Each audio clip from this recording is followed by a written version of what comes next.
And to be honest, this is one of the best reseller strategies that we use and have used for many years because it's provable. It 100% does work a very good percentage of the time. And without a doubt, it 100% maximizes the profit we make off the items that we sell.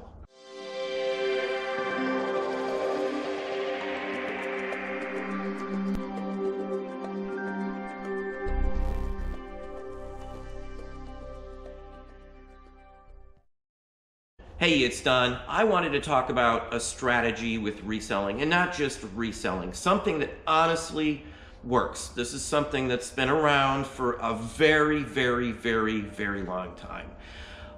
We sell a ton of different items in many different categories, not like to likes and stuff like that, but we sell a lot of different things. I've staged stuff for years.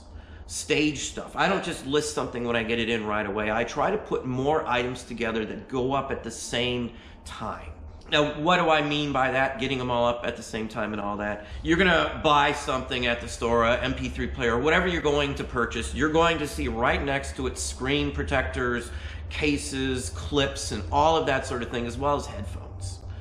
They don't just want the sale from your MP3. They want you to buy a headphone, maybe a new cord, something to decorate it with, stickers, whatever the case may be. And that goes for pretty much anything. You go to a clothing store, a shoe store, socks, shoelaces.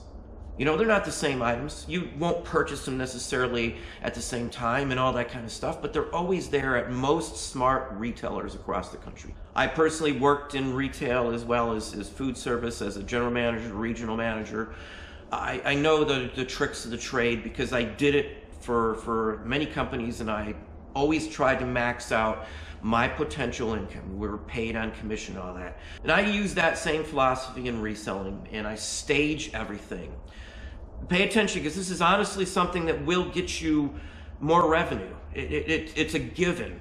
Just like when you're walking at the checkout, there's always something cheap up there that's a routine common seller for people.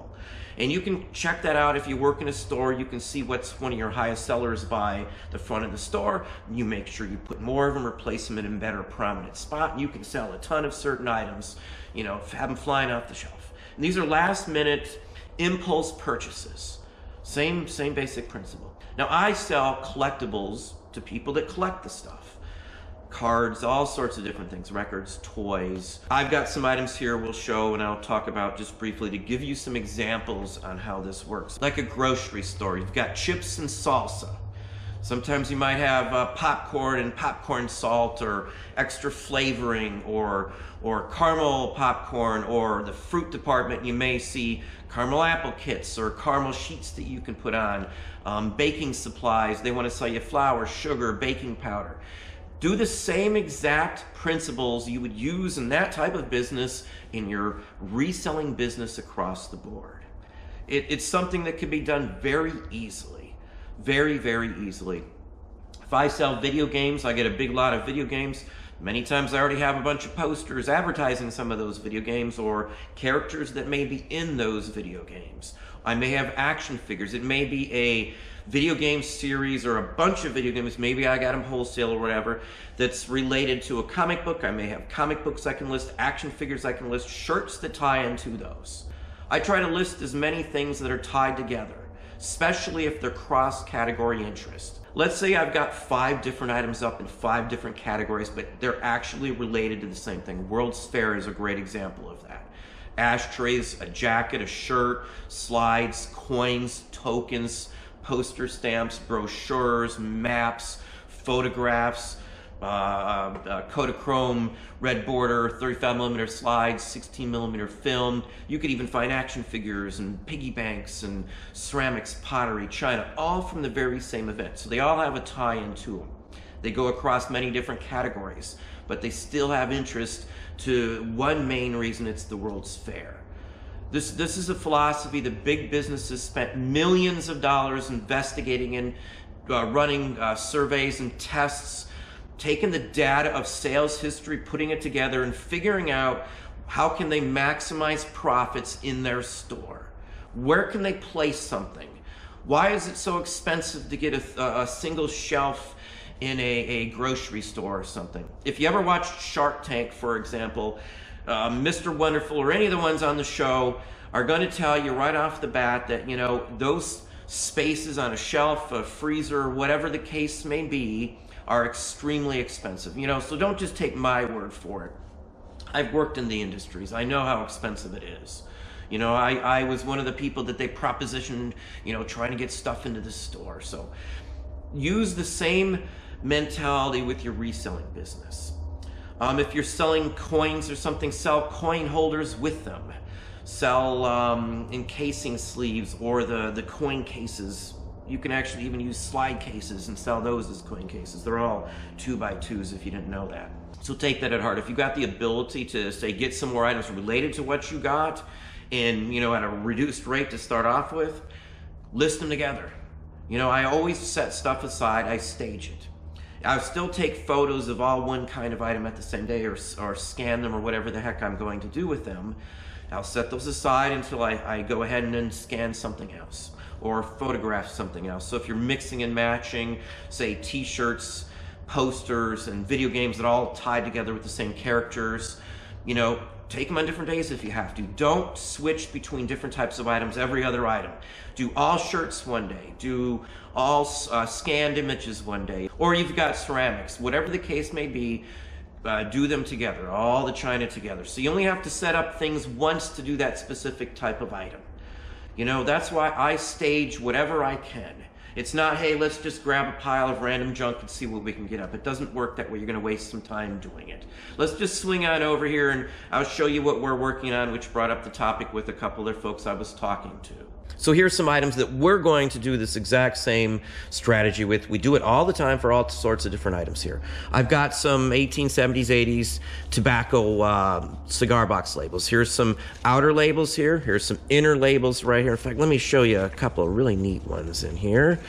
Silent Partner, one of my favorites right there. That's pretty wild. These are the sorts of things that we pick up fairly regularly. Here's another one, the Excellent Cigar. That's another interesting one. Again, these are outer cigar box labels. These are inner cigar box labels. I've got some tobacco cards here. Now, these are die cuts. These would have been inserted in cigarette packs from Kinney Brothers. I've got a whole bunch of different ones. These are all purchased at different times, mind you. I hang on to them. I've staged them. I've got some tobacco cards from many different companies right here, some really interesting ones. Again, these came from several different sources, some real photos and some other ones. There's some playing cards ones in there. Here are some from 1939 or so from a GI's collection. You know, to the victorious army of the USA. These are made in China. I've got some cards that go with them. This is actually a cigarette wrapper as well as the banding around it. So that's pretty interesting. And then on another note, I picked these up from two different assortments. Let's see, probably purchased these over a 4-month time span. I save up everything that I get related to tobacco till I can list a bunch at the same time, because what always happens is some of the cheaper stuff that normally may not sell right away, I'm able to sell it right away because they're buying other items, and why not add some other things in, because they can combine shipping and save on the money. It works every single time. Every time I list all this kind of stuff together, I get a large chunk of it sold fairly quickly, and it's multiple items sold to the very same person. Not only that, sometimes when they get the items in the mail, I ship out really quickly. They're going to come back and buy some more when they see, hey, they're decent items. This is from 1, 2, 3, 4, 5, 6, 7, 8, 9, 10. There's 11 different purchased lots here, and I'm just going to list them all together at the same time. This will be scanned and photographed. I will use a flatbed as well on some of these. These will be scanned. Well, actually, these will be flatbed, and some of these will be scanned, and the more valuable ones in here will be photographed or flatbedded as well. Some of the ones in here book on cigarpriceguides.com for hundreds of dollars. Jockey Club's a $400 or $500 one. These are the inner ones. Medallion, George Washington, that's a pretty darn good one there. There's a real nice one in here too. This is a pretty good one. Passing Regiment, that's a really expensive one. I think that one books at $1,600. Here's a very well-known one. This one's called The World. You should be able to figure out what that's from. That one's worth hundreds of dollars as well, too. But, you know, I'm still going to save it up. They're going to spend a lot of big money on some of these, at least a few $100s on some of the decent ones and such forth. They're going to buy some of the other stuff with it every single time. Even if I just bought a bunch of these die-cut cards here, usually what happens is someone's going to buy 5, 8, 10 of them at the very same time. They just saw them. They don't see that many from the same dealer at once. Instead of having to buy them from different people, they're going to buy them from me and save a ton of money. Even if I'm higher priced on the items, it'll still save them on shipping alone. Because there's not going to be many other people there that have this quantity up. And having this many tied together items, these are all tobacco items. Even though they'll go in different categories, they're still tobacco items. And that's the biggest push on these right here. That's the big push for us. This is what brick and mortar does. Corporate America has used this strategy everywhere. It is 100% bona fide working method strategy to get your reselling business kicking some butt and getting things moving out of your store. I don't rush to get every single thing up. I might get my money back real quick selling 1 or 2 items, but this is the strategy that we use for everything. Now, a big chunk of the increase in profit on this, maximizing the profit, is that I'm shipping multiple items to the same person. It's saving me on shipping supplies and all that other extra stuff there. So keep this in mind. It can be used for pretty much anything. If I'm selling Star Wars toys, I probably have some Star Wars magazines, Star Wars comic books, maybe some Star Wars wallpaper or something, Star Wars trade cards, or maybe even the trading card game. So I would list those all together. That would help push it. If I've got rock albums from a certain genre, I'm going to try and list them together. If I have got t-shirts from rock concerts, those are going to go up at the same time. If I've got posters from those groups, I'm going to list those at the same time as the t-shirts or any other music-related item that tie to the same genre. If it's hair band music, like, say, Cinderella or something like that. I grew up in the 80s, so for me, you know, I love that type of music. Well, there we have it. Hopefully you enjoyed the video. If you did, please hit that like button down below. You can also hit the bell icon to be notified if I post new content or go live. Subscribe and tell all your friends.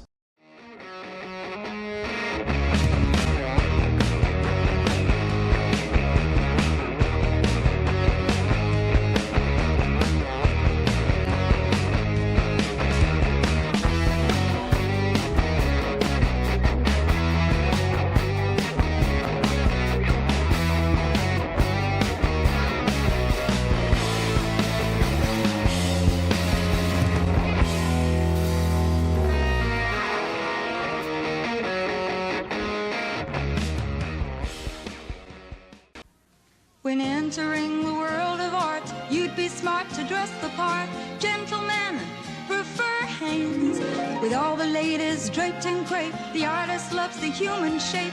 Gentlemen prefer Hanes. Hanes will make you smooth and silky, shapely, sexy.